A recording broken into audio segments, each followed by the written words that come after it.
Saya Adma Surya Dharma, usia 40, pekerjaan sehari-hari buruh kan ya.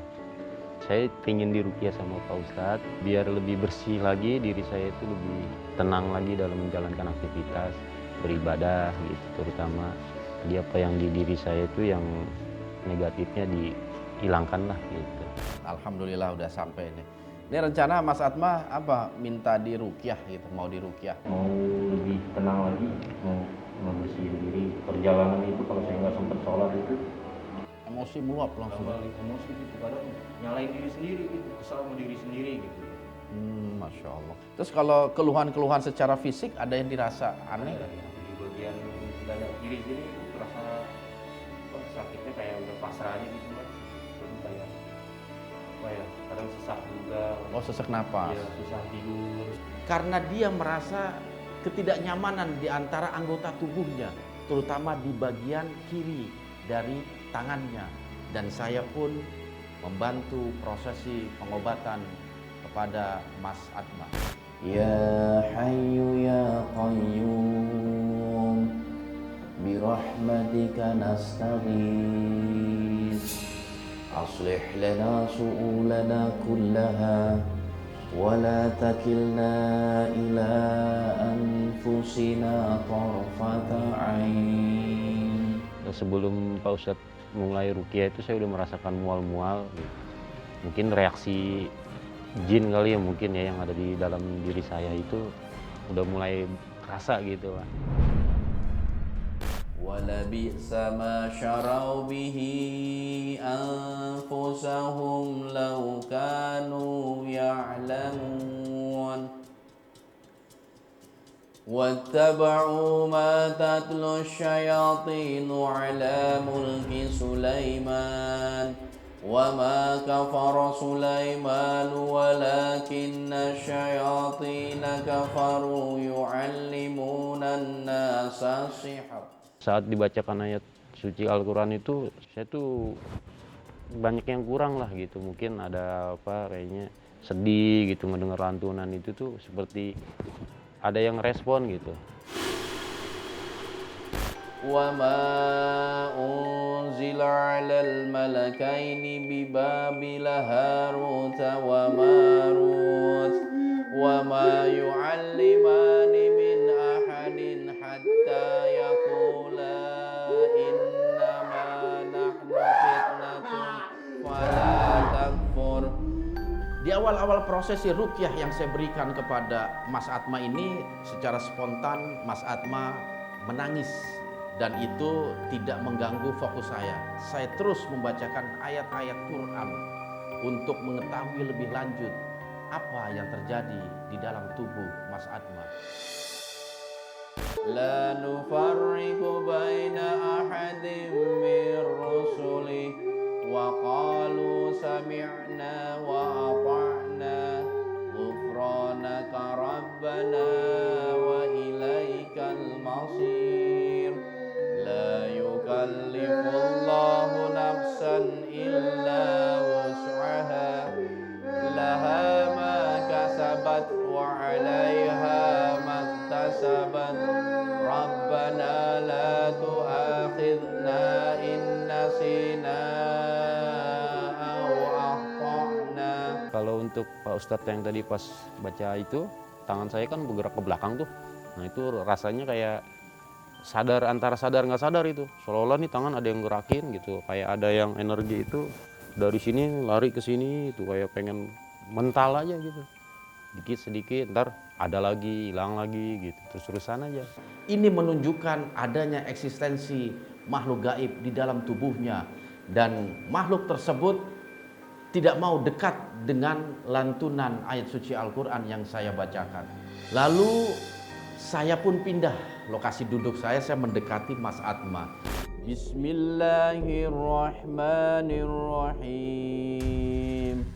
Was-saffati saffa, faz-zajirati jazara, fattaliyati dzikra. Inna ilahakum lawahid. Rabbus samawati wal ardi wa ma bainahuma wa rabbul masyariq. Waktu pas ditutup telinga itu, bayangan saya itu saya melihat ada titik cahaya kecil itu yang makin lama itu kedap-kedip terus menghilang, berubah warna gitu, kayak agak keunguan gitu. Ntar lama-lama itu cerah gitu. La yadurru ma'asmihi syai'un fil ardi wala fis sama wa huwa sami'ul alim. Kenapa sakit? Sakit. Kenapa sakit? Baru dipegang begini sakit.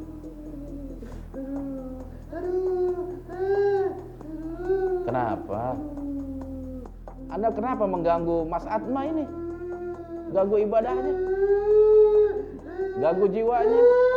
Kenapa? Hah? Kenapa Anda ganggu? Anda mau keluar nggak? Masya Allah, keluar. Dan ketika saya ingin mencoba mengeluarkan makhluk yang ada di tubuh Mas Atma, respon dia pun merasa sakit gitu terhadap prosesi pengeluaran makhluk dengan bacaan-bacaan ayat suci Al-Quran. Hal ini memang terjadi ketika memang kita mencoba untuk menghilangkan segala bentuk keburukan yang ada di dalam tubuh seseorang. Lantunan ayat suci Al-Quran betul-betul menyiksa dan membuat makhluk yang ada di dalam tubuh seseorang merasa kesakitan. Keberadaan makhluknya ini bengkak, dia di dalam tulang ini rata, ini ada sedikit benjolan. Nanti kita bisa lihat setelah proses makhluk ini keluar. Mudah-mudahan dengan izin Allah posisi ini bisa sama. Dan tanpa saya sadari, tiba-tiba saya menyentuh bagian kirinya yang berada di bawah pundak. Saya pun terkejut karena saya merasakan adanya benjolan yang cukup besar yang ada di tempat itu. Ketika saya samakan dengan tangan kanan, sangat jauh berbeda. Tangan kanan tidak memiliki benjolan dan cenderung datar. Setelah saya membacakan beberapa ayat suci Al-Quran untuk meyakinkan tentang benjolan tersebut, maka saya menduga disitulah letak sarang dari keberadaan makhluk gaib yang suka mengganggu tangan kiri Mas Atma.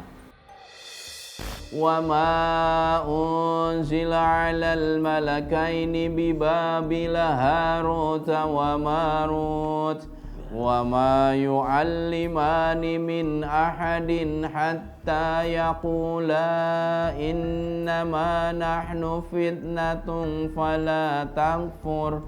Akhirnya saya pun fokus terhadap benjolan yang ada di tangan Mas Atma, tangan sebelah kiri.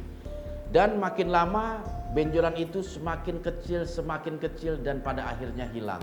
Wasi'a kursiyyuhus samawati wal ard wa la ya'uduhu hifdzuhuma wa huwal 'aliyyul 'azim. Jadi tangan saya ini berasa beberapa hal yang memang menarik dan bisa saya jadikan sebagai diagnosa. Seperti tadi waktu pertama saya sentuh ini, itu bergelombang. Jadi kalau sentuh sambil baca ayat-ayat Quran, itu tangan saya merasakan adanya dorongan-dorongan seperti di dalam tubuh ini bergelombang. Sama halnya ketika tadi saya pencet ini, gitu. Saya merasakan kayak ada pembuluh darah yang bengkak. Dan ketika di akhir tadi saya membacakan ayat kursi, dia langsung kempes seperti balon yang kehilangan angin. Tas. Saya lihat responnya, dia mulai mereda responnya gitu. Itu menunjukkan makhluknya itu entah keluar atau dia bersembunyi di tempat lain. Makanya kita akan coba selidiki dan telusuri di mana atau masih adakah keberadaan makhluk di tubuh Mas Adna.